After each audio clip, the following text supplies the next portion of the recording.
എല്ലാ കൂട്ടുകാർക്കും നല്ലൊരു ദിവസം ആശംസിച്ചുകൊണ്ട് നമുക്ക് നേരെ രേവതിയുടെ സച്ചിയുടെയും വരാൻ പോകുന്ന ദിവസത്തെ നല്ലൊരു വിശേഷം കേട്ടാലോ.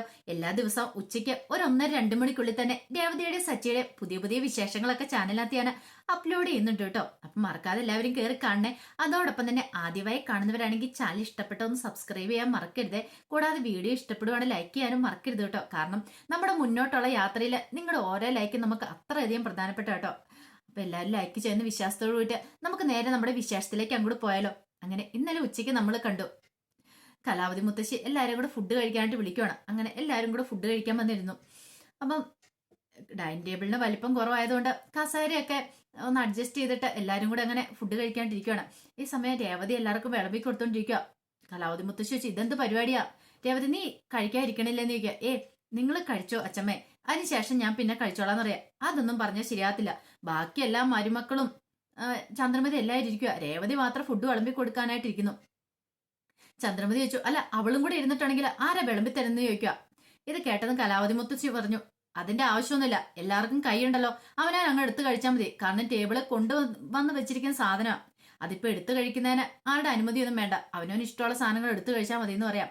ഇത് കേട്ടൻ രവീന്ദ്രൻ പറഞ്ഞു, അതെ ഞാൻ വന്ന കാലം കൂട്ടി ഞാൻ പറയുന്ന രേവതിയോടത് പറഞ്ഞ കേൾക്കുവോ, എന്റെ വായിക്കാത്ത വെള്ളം പറ്റിയത് മിച്ചമെന്ന് പറയണം. കലാവതി മുത്തശ്ശി പറഞ്ഞു, ദേ രേവതി നീ സച്ചിയുടെ അടുത്ത് പോയി ഇരിക്കാൻ പറയണം. അങ്ങനെ രേവതി സച്ചിയുടെ അടുത്ത് പോയിരിക്കുക. ചന്ദ്രമതിക്ക് അങ്ങോട്ട് അത് അത്രയും കൂടെ ഇഷ്ടപ്പെട്ടില്ല. പിന്നെ എല്ലാവരും കൂടെ അങ്ങനെ പരസ്യമായി വിളമ്പിയൊക്കെ ഫുഡ് കഴിച്ചോണ്ടിരിക്കുകയാണ്. കലാവതി മുത്തശ്ശി എല്ലാവരെയും നോക്കി. മുത്തശ്ശിക്ക് എന്തെന്നില്ല സന്തോഷം തോന്നി. ഇങ്ങനെ ഒരു കാഴ്ച കാണാൻ വേണ്ടിട്ട് ഞാൻ എത്രമാത്രം ആഗ്രഹിച്ചെന്ന് അറിയാവോ. ഇപ്പോഴെനിക്ക് മനസ്സ് സന്തോഷം കൊണ്ട് നിറഞ്ഞേ.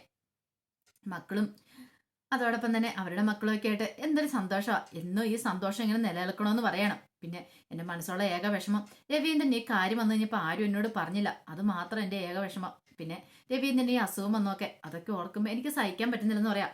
ഇത് കേട്ട സച്ചി പറഞ്ഞു, എല്ലാത്തിനും കാരണം ദേ ഇരിക്കുന്ന ശ്രീകാന്താന്ന് പറയണം. ശ്രീകാന്ത് പറഞ്ഞു, നീ എന്തിനാ സച്ചി എന്നെ കുറ്റപ്പെടുത്തുന്ന ചോദിക്കണം. പിന്നെ കുറ്റപ്പെടുത്താതെ നീ കാരണമല്ല എല്ലാ പ്രശ്നങ്ങളും ഉണ്ടായത്. വർഷ പറഞ്ഞു, അതിനിപ്പോ ഞങ്ങൾ എന്ത് തെറ്റ് ചെയ്യുന്ന? ഒരു തെറ്റും ചെയ്തില്ല പോലും. രണ്ടുപേരും കൂടെ ഒളിച്ചോടിയതുകൊണ്ടാ അച്ഛൻ ഈ പ്രശ്നങ്ങളെല്ലാം ഉണ്ടായത്. അച്ഛന് പോലീസ് ലോക്കപ്പിൽ കിടക്കേണ്ടി വന്നതും അറ്റാക്ക് ഉണ്ടായതല്ല അതുകൊണ്ടാന്ന് പറയണം. ശ്രുതി പറഞ്ഞു, ഒന്ന് പറഞ്ഞു രണ്ടാമത്തിന് നീ എന്തിനാ ഞങ്ങളെ തന്നെ കുറ്റപ്പെടുത്തുന്നത് എപ്പോഴും? അതെ നീ കാരണക്കാരനാ, നീ കുടിച്ചിട്ട് വന്നോണ്ടല്ലേ ഈ പ്രശ്നങ്ങളെല്ലാം ഉണ്ടായത്. എന്നിട്ട് അവനൊന്നും അറിയത്തില്ലാത്ത മറ്റു തടി അങ്ങ് ഊരുന്ന കണ്ടില്ലെന്ന് ചോദിക്കുക. അങ്ങോട്ടും ഇങ്ങോട്ടും ഒന്നും രണ്ടും പറഞ്ഞ് വഴക്കുണ്ടാക്കാൻ തുടങ്ങി. കലാവതി മുത്തശ്ശിക്ക് ദേഷ്യം വന്നു. കലാവതി മുത്തശ്ശി പറഞ്ഞു, ഒന്നും മിണ്ടായിരിക്കുന്നുണ്ടോ അവിടെ?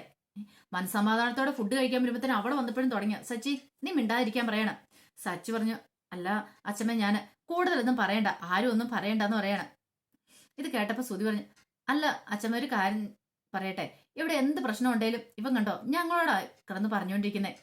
എന്ത് കുറ്റം വന്നാലും ആരുടെ മേല് കുറ്റം വന്നാലും ഞങ്ങളാണ് തെറ്റുകാരെന്ന് പറയണം. സച്ചി പറഞ്ഞു, ഉള്ള കാര്യമല്ലേ ഞാൻ പറഞ്ഞു, ഇല്ലാത്തൊന്നും അല്ലോന്ന് പറയണം. ശ്രുതി പറഞ്ഞു, സച്ചിക്ക് എപ്പോഴും ഇങ്ങനെ തന്നെയാന്ന് പറയണം. രേവതി പറഞ്ഞു, സച്ചിയെണ്ണ മാത്രം കുറ്റം പറയണ്ട, നിങ്ങൾ കാണിച്ചു കൂട്ടുന്ന അങ്ങനെയല്ലേന്ന് ചോദിക്കുക. അങ്ങനെ പെണ്ണുങ്ങൾ തമ്മിൽ വഴക്കായി. കലാവതി മുത്തശ്ശി പറഞ്ഞു, ഇനിയിപ്പോ വന്ന് ഇപ്പൊ ആള് മാറിയിട്ട് ഇപ്പൊ പെണ്ണുങ്ങൾ തമ്മിലാണോ വഴക്ക്? ദേ നിങ്ങൾ എന്താ ഒന്നുമല്ലല്ലോ ഈ വീട്ടിലേക്ക് കയറി വന്ന മരുമക്കളല്ലേ ഒരുമാതിരി ചന്തയിലെ പെണ്ണുങ്ങൾ ഇങ്ങനെ അലയ്ക്കുന്ന പോലെ ഒന്നും മിണ്ടായിരിക്കുന്നുണ്ടോ എന്ന് ചോദിക്കാം. പെട്ടെന്ന് പിന്നെ ആരും ഒന്നും മിണ്ടിയില്ല. അതെ ഒരു കാര്യം ഞാൻ പറഞ്ഞേക്കാം, എന്നും ഇവിടെ സ്വസ്ഥത സമാധാനമൊക്കെ വേണം, അല്ലാതെ ഇങ്ങനെ കിടന്ന് അലച്ചിട്ട് കാര്യമില്ല. പിന്നെ സച്ചിയോടും ശ്രീകാന്തിനോട് സുധിയോടും ആയിട്ട് പറഞ്ഞു, അതെ നിങ്ങൾ ഈ വീട്ടിലെ മക്കളാണ്, അപ്പൊ നിങ്ങൾ ഈ കുടുംബത്തിൽ എത്ര മര്യാദ കൊടുക്കുന്നുണ്ടോ അതുപോലെ ആയിരിക്കും നിങ്ങളുടെ ഭാര്യമാരും പരസ്പരമുള്ള സ്നേഹവും ബഹുമാനം. ആദ്യം നിങ്ങൾ തമ്മിൽ സ്നേഹിക്കാനായിട്ട് പഠിക്കുക, അറിയാലോ. ഇത് കേട്ട സച്ചി പറഞ്ഞു, പിന്നെ ഭയങ്കര സ്നേഹമാ. ഇത് കേട്ടപ്പോ സുധി പറഞ്ഞു, എന്റെ അച്ഛമ്മ അതൊന്നും നടക്കുന്ന കാര്യമല്ല, ഈ സച്ചിയുടെ അടുത്ത് ആർക്കും ഒന്ന് അടുക്കാൻ പോലും പറ്റുന്നില്ലെന്ന് പറയാണ്. പിന്നീട് കലാവതി മുത്തശ്ശി പറഞ്ഞു, അങ്ങനെ എനിക്ക് തോന്നില്ല, സച്ചി സ്നേഹവും നന്മയുള്ളവനാ, അത് നിങ്ങൾ അവനെ മനസ്സിലാക്കാത്തോണ്ടുള്ള കുഴപ്പാ. ഇനി ഇവന് ഇവിടെ ഈ കുടുംബത്തിലൊരു പ്രശ്നം ഉണ്ടാകാൻ പാടില്ലെന്ന് പറയാണ്. ഇതുപോലെ തന്നെ സന്തോഷത്തോടെ എന്നും മുന്നോട്ട് പോകണം. ഇനി അത് മാത്രമല്ല, ഇനി എല്ലാരും കൂടെ അങ്ങോട്ടേക്ക് അങ്ങോട്ട് വരണം എന്ന് പറയാം. ഇത് കേട്ടതും സച്ചി പറഞ്ഞു, ആ വരാൻ മുത്തശ്ശി, അങ്ങോട്ട് വരാന്നൊക്കെ പറയണം. അത് പിന്നെ നീ വരുമെന്ന് എനിക്കറിയാം, പക്ഷെങ്കിൽ ബാക്കിയുള്ളവരുടെ കാര്യം പറഞ്ഞ്, അല്ല അവിടെ എന്താ അച്ഛമ്മ വിശേഷം എന്ന് സ്തുതിക്കുക. വിശേഷമുണ്ട്, അവിടെ പൊങ്കൽ വരുക. ഇവിടെയല്ലേ പൊങ്കലൊക്കെ ആഘോഷിക്കാത്ത, ഗ്രാമത്തില് പൊങ്കലൊക്കെ നന്നായിട്ട് ആഘോഷിക്കും. അപ്പൊ ആ പൊങ്കലിന്റെ സമയത്ത് ഭയങ്കര ആഘോഷമായിരിക്കും അവിടെ. ഇത് കേട്ട സച്ചി പറഞ്ഞു, അതെനിക്കറിയാം, ഞാൻ അവിടെ കുറെ കാലം പൊങ്കൽ ആഘോഷിച്ചല്ലേന്ന് പറയണം. നമുക്ക് അവിടെ പൊങ്കലൊക്കെ ഇടണം, എല്ലാരും കൂടെ വരണമെന്ന് പറയാം. പിന്നീട് സുധിയോട് ചോദിച്ചു, നീ വരുവല്ലേ, അതോ ഇനിയിപ്പം നിനക്ക് ജോലി ഉണ്ടെന്ന് പറയോ? ഇത് കേട്ടൻ ചന്ദ്രമതി പറഞ്ഞു, അവൻ എന്ത് ജോലിയും കൂലിയും, ജോലി ഇല്ലാതിരിക്കുമല്ലേന്ന് ചോദിക്കുക. ഇത് കേട്ടും സുധി ചന്ദ്രമതി വിളിച്ച, അമ്മ എന്തൊക്കെയാ പറയണെന്ന് ചോദിക്കുക. പെട്ടെന്നാണ് ചന്ദ്രമതിക്ക് അബദ്ധം മനസ്സിലായത്. അയ്യോ അത് പിന്നെ ഞാൻ സ്തുതി പറഞ്ഞു, അതെ ഞാൻ വരാം, ഞാൻ നേരത്തെ തന്നെ ലീവ് പറഞ്ഞോളാം എന്നൊക്കെ പറയാണ്. വർഷയോടും ശ്രീകാന്തിനോടും ചോദിച്ചു. അപ്പോൾ വർഷ ശ്രീകാന്ത് പറഞ്ഞു ഞങ്ങളും വന്നേക്കാന്ന് പറയണം. അല്ലെങ്കിലും എനിക്ക് ഗ്രാമങ്ങളിലൊക്കെ പോകുന്നത് ഭയങ്കര ഇഷ്ടമാണ്. അവിടുത്തെ അന്തരീക്ഷവും കാലാവസ്ഥയൊക്കെ എനിക്ക് ഭയങ്കര ഇഷ്ടമാണ് അച്ഛമ്മേ. അതുകൊണ്ട് ഞാൻ ഉറപ്പായിട്ടും വരുമെന്ന് വർഷം പറയണം. അങ്ങനെ എല്ലാവരും കൂടെ വരണം, നമുക്ക് എല്ലാവർക്കും അവിടെ കുറച്ച് ദിവസം നമുക്ക് എല്ലാവർക്കും അടിച്ചു പൊളിച്ച് ആഘോഷിക്കാന്ന് പറയണം. ഇതൊക്കെ കേട്ട് കഴിഞ്ഞപ്പോഴത്തേനും സച്ചി പറഞ്ഞു അത് ശരിയാ, പക്ഷെ എല്ലാവരും കൂടെ വന്നിട്ടുണ്ടെങ്കിൽ അവിടെ ആഘോഷമൊന്നും നടക്കില്ലായിരുന്നു. പറയൂ അതെന്താടാ അങ്ങനെ പറഞ്ഞു. ഏയ് ഒന്നുമില്ലാന്ന് പറയണം. സച്ചിക്കറിയാം എല്ലാരും കൂടെ പോയിട്ടുണ്ടെങ്കിൽ അവസാനം അവിടെ അടിയാ നടക്കാൻ പോകുന്നതെന്നുള്ള കാര്യം. പിന്നീട് അച്ഛൻ പറഞ്ഞു അത് മാത്രമല്ല, ഞാൻ പിന്നെ വേറൊരു കാര്യം കൂടെ എനിക്ക് പറയാണ്ടെന്ന് പറയും. എന്ത് കാര്യം? അല്ല ഇപ്പൊ എല്ലാം ഓക്കെയാണ്, ഇപ്പൊ മക്കളായി, കൊച്ചുമക്കളായി, പക്ഷെ എനിക്ക് പേരക്കുഞ്ഞുങ്ങളെ കൂടെ കാണുന്ന ആഗ്രഹം ഉണ്ടെന്ന് പറയണേ. ഇത് കേട്ടത് എല്ലാവരും പരസ്പരം നോക്കണം. എന്താ പറഞ്ഞേ? ഞാൻ പറഞ്ഞ തന്നെ വല്ല തെറ്റുണ്ടോ? ഇപ്പം 3 കൊച്ചുമക്കളുടെ കല്യാണം കഴിഞ്ഞു, ഇനിയിപ്പോൾ അവരുടെ പേരക്കുഞ്ഞുങ്ങളെ കൂടെ കാണാനായിട്ട് എനിക്ക് ആഗ്രഹമുണ്ട്. അതുകൊണ്ട് എൻ്റെ ആഗ്രഹം നടത്തി തരില്ലെന്ന് ചോദിക്കുക. ഇത് കേട്ടതും രേവതി സച്ചിൻ പരസ്പരം നോക്കി. ശ്രീകാന്ത് സുധിയൊക്കെ നോക്കുകയാണ്. എത്രയും പെട്ടെന്ന് തന്നെ എനിക്ക് അതും കൂടെ വേണമെന്ന് ആഗ്രഹമുണ്ട്. കാരണം ഇനിയിപ്പോൾ എത്ര കാലം ഞാൻ ജീവിച്ചിരിക്കുമെന്ന് എനിക്കറിയില്ല. എന്താണെങ്കിലും ഞാൻ ജീവിച്ചിടത്തോളം കാലം ഇനി ജീവിക്കാനും പോകുന്നില്ല. കുഞ്ഞുങ്ങളെയൊക്കെ ഒന്ന് കൊഞ്ചിച്ചിട്ട് മരിക്കണം എന്ന് എൻ്റെ ആഗ്രഹം എന്ന് പറയാം. ഇത് കേട്ടോ സച്ചി പറഞ്ഞു, ദേ അച്ഛമ്മ വെറുതെ പറയില്ല കേട്ടോ, അച്ഛമ്മ ഇനി കുറെ വർഷം ഇരിക്കും കേട്ടോ. ഞങ്ങളുടെ മക്കളെയും കണ്ട് അവരുടെ മക്കളെയും കണ്ടാലും അച്ഛമ്മ ഇനി ആരോഗ്യത്തോടെ ഇരിക്കും എന്ന് പറയാം. പറയുന്ന കേൾക്കാൻ നല്ല സുഖമുണ്ട്, പക്ഷെ പറഞ്ഞിട്ട് കാര്യമില്ല എന്ന് പറയണം. അതുകൊണ്ട് എൻ്റെ ആഗ്രഹം സാധിച്ചില്ലെന്ന് ചോദിക്കാം. ഇത് കേട്ടാ സച്ചി പറഞ്ഞു, അതല്ലേ നമുക്ക് നോക്കാന്ന് പറയണം.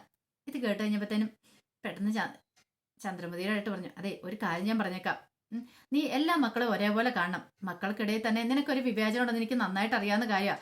അത് ഞാൻ പ്രത്യേകിച്ച് പറയേണ്ട കാര്യമില്ലോ എന്ന് പറയണം. ചന്ദ്രമതി പറഞ്ഞു, അങ്ങനെ ഒന്നുമില്ലമ്മേ, ഞാൻ എല്ലാവരും ഒരേപോലെ കാണുന്നത്. അതെനിക്ക് മനസ്സിലായി. മക്കളെ മാത്രമല്ല മരുമക്കളെ ഒരേപോലെ കാണാൻ പഠിക്കണം, എങ്കിലും ഒരു കുടുംബം മുന്നോട്ട് പോകത്തുള്ളൂ എന്ന് പറയാ. നിന്റെ ആ പഴയ സ്വഭാവം എടുത്തോണ്ട് നീ നിന്നേക്കല്ലേ. അറിയാലോ ശ്രുതിയുടെ വർഷയുടെ ഒക്കെ മുന്നിൽ വെച്ച് ഇതിങ്ങനെ പറഞ്ഞു കഴിയുമ്പോഴത്തേനും ചന്ദ്രമതിക്കാണെങ്കിൽ വല്ലാത്തൊരു സങ്കടം ദേഷ്യമൊക്കെ. എങ്ങനെയെങ്കിലും അമ്മ ഇവിടെ നിന്ന് പോയി കിട്ടിയാൽ മതിയിരുന്നു, അല്ലെങ്കിൽ തൻ്റെ ഉള്ള സമാധാനം പോകും. തന്നെ നാണം കെടുത്തും.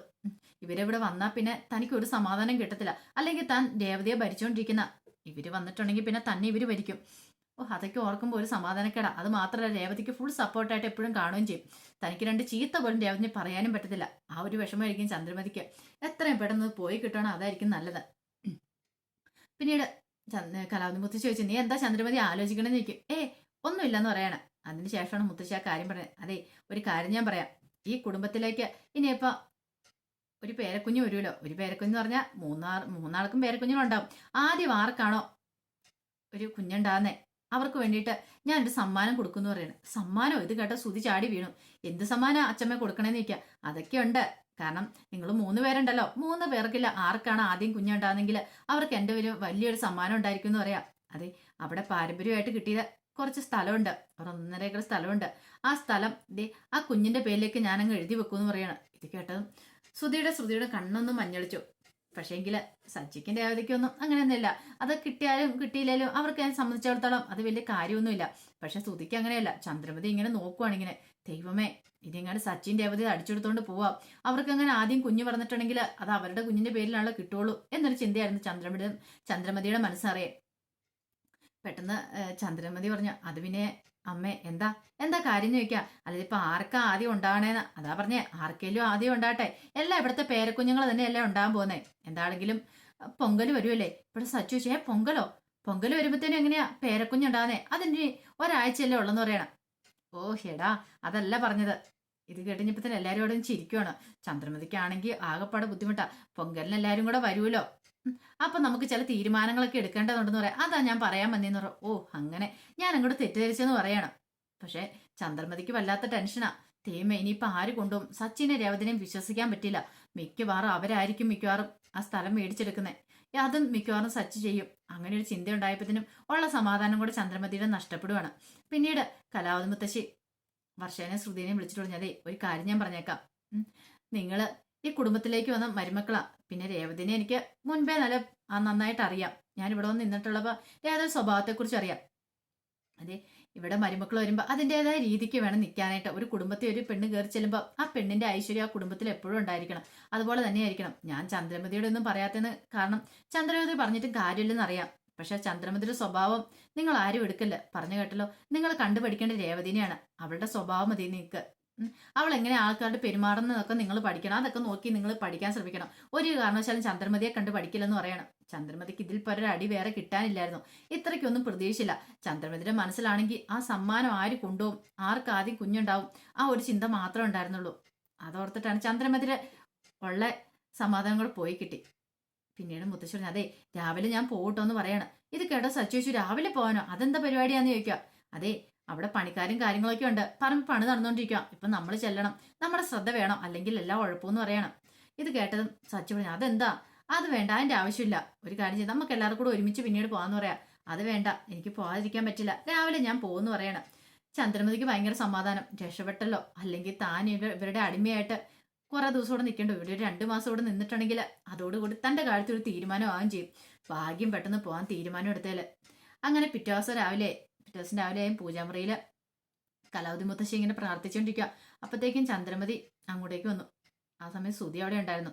ചന്ദ്രമതി സുധിയോട് പറഞ്ഞു, ഓ ഇപ്പോഴെങ്കിലും അമ്മയ്ക്ക് പോകാൻ തോന്നുന്നു, നല്ല കാര്യം, എത്രയും പെട്ടെന്ന് പോയാൽ മതിയായിരുന്നു പറയണം. അമ്മ എന്താ പറയണേ, അല്ല അച്ഛമ്മ ഇവിടെ നിൽക്കുന്നുണ്ട്, അമ്മയ്ക്ക് എന്താ കുഴപ്പം? ഓ അതൊന്നും നിനക്ക് പറഞ്ഞാൽ മനസ്സിലാവില്ല, വരുമ്പോൾ തൊട്ട് എന്നെ കുറ്റപ്പെടുത്താണ്ട് തുടങ്ങും, അതുകൊണ്ട് എനിക്ക് അങ്ങോട്ട് ഇഷ്ടമില്ല എന്ന് പറയണം. ഒന്ന് പോയി കിട്ടിയാൽ പിന്നെ ഒരു സമാധാനമായെന്ന് പറയണം, ഒരു സന്തോഷമാവെന്ന് പറയണം.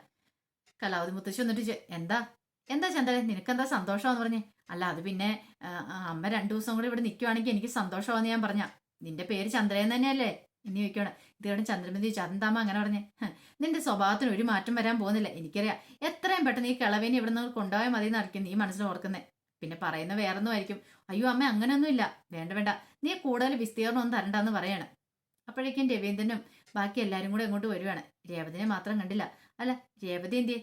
രേവതി മുറിയിലുണ്ടെന്ന് സച്ചി പറയാണ്. പിന്നീട് സച്ചി പറഞ്ഞു, അതെ അച്ഛമ്മേനെ ഞാൻ അവിടെ കൊണ്ടേ ആക്കാം. വേണ്ട വേണ്ട, അതിന്റെ ആവശ്യമൊന്നുമില്ല, ഞാൻ ബസ്സിന് കയറി പോയിക്കോളാം. എന്താ അച്ഛമ്മ, ഞാൻ കൊണ്ടേ ആക്കിയാൽ എന്താ കുഴപ്പം? വെറുതെ എന്തിനാടാ പെട്രോൾ കത്തിച്ച് കളയുന്നേ, അതിന്റെ ആവശ്യമുണ്ടോ? വെറുതെ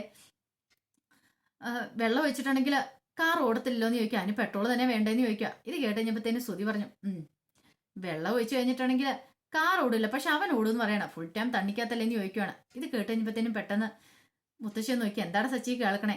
അവൻ ചുമ്മാ പറയുന്നതെന്ന് പറയണേ. അങ്ങനെ എല്ലാവരും യാത്രയൊക്കെ പറയുന്ന സമയത്ത് പെട്ടെന്ന് രേവതിനെ കണ്ടില്ല. അല്ല രേവതി മോൾ എന്തിയെ? അവൾ മുറിയിലുണ്ട് അച്ഛമ്മയെന്ന് പറയണേ. ഞാൻ അവളിൽ നിന്ന് കണ്ടു വട്ടേന്ന് പറഞ്ഞിട്ട് കലാവതി മുത്തശ്ശി അകത്തേക്ക് അങ്ങോട്ട് കയറി ചെല്ലുവാണ്. ഈ സമയം ചന്ദ്രമതി എടുത്ത്, എന്തിനാ അവളെ മാത്രം കാണാനായിട്ട് പോകുന്നേ? എന്തേലും കുഴപ്പമുണ്ടോ? എന്തേലും പറയാൻ പോവാണോ? സ്വകാര്യമായിട്ട് പറയാൻ പോകുന്നതാണോ, എന്തേലും കൊടുക്കാൻ പോകുന്നതാണെന്ന് അറിയത്തില്ല. ചന്ദ്രമതിക്ക് അവിടെ നിന്നിട്ട് നിപ്പുറയ്ക്കുന്നില്ല. ഈ സമയം കലാവതി മുത്തശ്ശി അകത്തേക്ക് എന്ന് കഴിഞ്ഞപ്പോഴത്തേന് രേവതി അങ്ങോട്ട് വന്നു. അല്ല എന്താ മോളെ നീ മുറിക്കാത്തിരിക്കുന്നേ? അത് പിന്നെ അച്ഛമ്മ ബസ്സിനല്ലേ പോന്നേ, അപ്പൊ നല്ല കാറ്റും തണുപ്പൊക്കെ ഉണ്ടല്ലോ, അപ്പൊ ഈ ഷോൾഡർ പൊതിച്ചോണ്ട് പൊക്കോന്ന് പറഞ്ഞോണ്ട് കട്ടിയുള്ളൊരു കമ്പിളി ഷോൾ എടുത്ത് കൊടുക്കുകയാണ്. അതിനുവേണ്ടി അത് എടുക്കാൻ വേണ്ടിയാ വന്നാന്ന് പറയണേ. പിന്നീട് രേവതി പറഞ്ഞു, എനിക്കറിയാം നീ ഈ കുടുംബത്തിലേക്ക് വരേണ്ട മരുമോള് തന്നെയാണ്. എല്ലാരെയും നയിച്ച ഈ കുടുംബത്തെ മുന്നോട്ട് കൊണ്ടുപോകേണ്ട ആള് നീയാ, അറിയാലോ. പിന്നെ ചന്ദ്രയുടെ മുന്നിൽ ഒരു കാരണവശാലും നീ പതിരിപ്പോലെ അവളുടെ മുന്നിൽ നീ പിടിച്ചിരിക്കണം. അവളുടെ സ്വഭാവം അറിയാലോ, ഒന്നിനും വിട്ടുകൊടുക്കേണ്ട കാര്യമില്ല. നമ്മൾ താന്നു കൊടുക്കുന്നതനുസരിച്ച് അവള് തലയിൽ കയറി നിരങ്ങിക്കൊണ്ടിരിക്കും. പറയേണ്ട സ്ഥാനത്ത് പറയേണ്ടത് പറയണം കേട്ടോ എന്ന് പറയണം. ശരി മുത്തശ്ശി എന്ന് പറയണം. അല്ല നിന്റെ കയ്യേലേയും കഴുത്തേലേക്ക് എന്തിയെന്ന് ചോദിക്കുകയാണ്. അല്ല അത് പിന്നെ എന്താ, സച്ചി മേടിച്ച് പണയം വെച്ചോ? സച്ചിക്ക് എന്തെങ്കിലും പൈസയ്ക്ക് അത്ര അത്യാവശ്യം ഉണ്ടെന്ന് ചോദിക്കും. അങ്ങനെ എന്തെങ്കിലും ആവശ്യം ഉണ്ടെങ്കിൽ അവനോട് എന്നോട് ചോദിച്ചാൽ പോരായിരുന്നോ?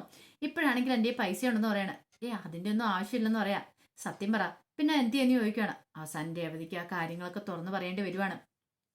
മുമ്പ് വീട്ടിൽ പ്രശ്നങ്ങൾ ഉണ്ടായതും അങ്ങനെ പ്രശ്നങ്ങൾ ഉണ്ടായ സമയത്ത് ചന്ദ്രമതി, ഞങ്ങൾ ഇട്ട് തന്ന ആഭരണങ്ങളാണല്ലോ നീ ഇട്ടുകൊണ്ട് വന്നിരിക്കുന്നേ, അല്ല നിനക്ക് സ്വന്തം വീട്ടിൽ നിന്നും തന്നില്ല എന്നൊക്കെ പറഞ്ഞ് തന്നെ കളിയാക്കിയത് എല്ലാവരുടെ മുന്നിൽ വെച്ച്. അങ്ങനെ വർഷയുടെ അമ്മയുടെ ഒക്കെ മുന്നിൽ വെച്ച് പറഞ്ഞപ്പോൾ താൻ നാണം കിട്ടതും പിന്നീട് അത് ഊരി കൊടുത്തതായ കാര്യങ്ങളെല്ലാം പറയാണ്. അമ്മയുടെ കയ്യിൽ ഞാൻ അതിൽ ഊരി കൊടുത്തെന്ന് പറയാം.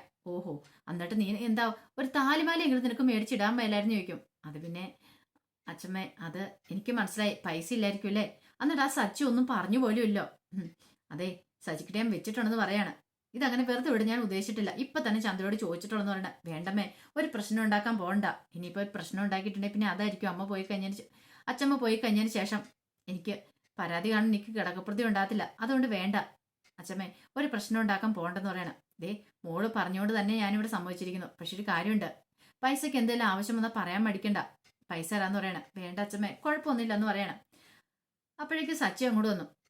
സച്ചിനെ കണ്ടത് കലാവതി മുത്തശ്ശിയെ കൈക്കൊട്ടൊരു അടിയും കൊണ്ട് കൊടുക്കുകയാണ്. എടാ നീ എന്ത് പരിപാടിയെ കാണിച്ചെന്ന് ചോദിക്കണം. എന്ത്? അല്ല നിന്റെ ഭാര്യയുടെ കഴുത്തിൽ ഒരു താലിമാല പോലും ഇല്ലാതെ. അതച്ഛമ്മേ വാങ്ങിക്കണം, പൈസ വേണ്ടേ? പൈസ ഉണ്ടാക്കിയപ്പോൾ ഉറപ്പായിട്ട് ഞാൻ വാങ്ങിച്ചു കൊടുക്കും. കാരണം അമ്മ അവളുടെ നിന്ന് ഊരി വാങ്ങിച്ച എല്ലാ സാധനങ്ങളും ഞാൻ അവൾക്ക് വാങ്ങിച്ചു കൊടുക്കുമെന്ന് പറയണം. ഇത് കേട്ട് കഴിഞ്ഞപ്പോഴത്തേനും കലാവതി മുത്തശ്ശി പറഞ്ഞു, അത് വേണം, നിനക്ക് പൈസ വല്ലതും വേണമെങ്കിൽ പറ, ഞാൻ ഇപ്പൊ തന്നെ തരാം, നീ പോയി വാങ്ങിച്ചോളാൻ പറയണം. വേണ്ടച്ചമ്മേ, അതിന്റെ ആവശ്യമില്ലെന്ന് പറയണം. അതെന്താ? അവള് പറഞ്ഞേക്കുന്നത് എന്താണെന്നറിയാവോ? സച്ചേട്ടൻ അധ്വാനിച്ചുണ്ടാക്കുന്ന പൈസ കൊണ്ട് വാങ്ങിച്ചാൽ മതിയെന്ന്, അപ്പോഴതിന് വിലയുള്ളെന്ന്. ഓഹോ, അങ്ങനെയാണല്ലേ, അങ്ങനെയാണെങ്കിൽ അങ്ങനെ തന്നെ നടക്കട്ടെ. സച്ചി, നിനക്ക് പൈസയ്ക്ക് ആവശ്യമുണ്ട് പറയാൻ മടിക്കില്ലെന്ന് പറയണം. ശരിയെന്ന് പറയണം. അങ്ങനെ കലാവതി മുത്തശ്ശി പോകാനായിട്ട് അങ്ങോട്ട് ഇറങ്ങുവാണ്. അതിന്റെ വിശേഷങ്ങളൊക്കെ നമ്മൾ കാണുന്നത്. ഇതിന്റെ ബാക്കി വിശേഷങ്ങളുമായിട്ട് നമുക്ക് നാളെ ഉച്ചയ്ക്ക് വരാട്ടോ. അപ്പം മറക്കാതെ എല്ലാവരും കയറി കാണണേ. ഒരിക്കൽ കൂടി എല്ലാവർക്കും നല്ലൊരു ദിവസം ആശംസിച്ചു നിർത്തുന്നു. നന്ദി.